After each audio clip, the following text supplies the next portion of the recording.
Assessments are carried out every day in the current educational climate. Education is becoming less about children and more about statistics and global ranking. Who are we testing for? Is it for me?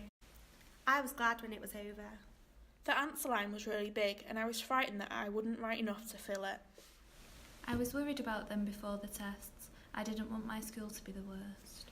The reading test was much harder than I thought it would be. It made me feel very stressed. Summative assessment can have a negative impact on a child's self-esteem and education. Children focus on assessment revision over foundation subjects, but what do children gain from the results?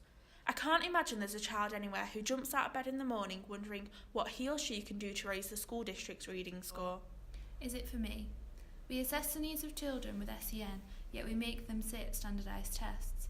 So why are we identifying their needs, yet ignoring them to follow government guidelines? This is to meet the needs and desires of others without taking into consideration the child as an individual. Is this setting the child up for failure? How must it feel to be compared to their peers who don't face the same barriers? Is it for me? Parents have different views about SATs. Some push for higher achievement, whereas others argue their worth. Is it for me? External pressure is placed on teachers to get children to a certain level. This leads to a restricted curriculum. Many teachers can tell you the result each child will obtain before they have taken the test, so are formal assessments necessary? Is it for me?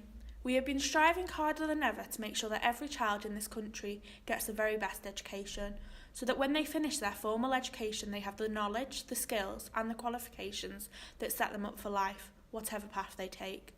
In over a century, nothing has changed. Education claims to prepare students for the future, yet it was designed to prepare children to work in factories. What are we testing for? Every child learns in a different way.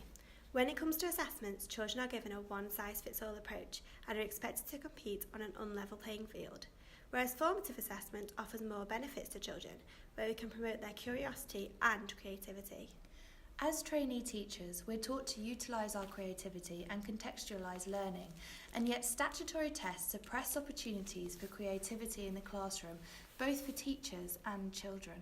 Finland have adopted a new system of learning where they teach through themes rather than dictated subject areas, where the focus is on explorative learning and children have ownership of their own education. They are children. They represent the facts that all children are different. They start from different destinations and travel on different journeys. Our job as teachers is to help children navigate their journeys through storms and adventures so they move safely and successfully into society and the world. Assessment can be positive when used formatively, as it provides a basis for personalised learning, experiences and outcomes. Everybody's a genius, but if you judge a fish by its ability to climb a tree, it will go its whole life believing that it is stupid.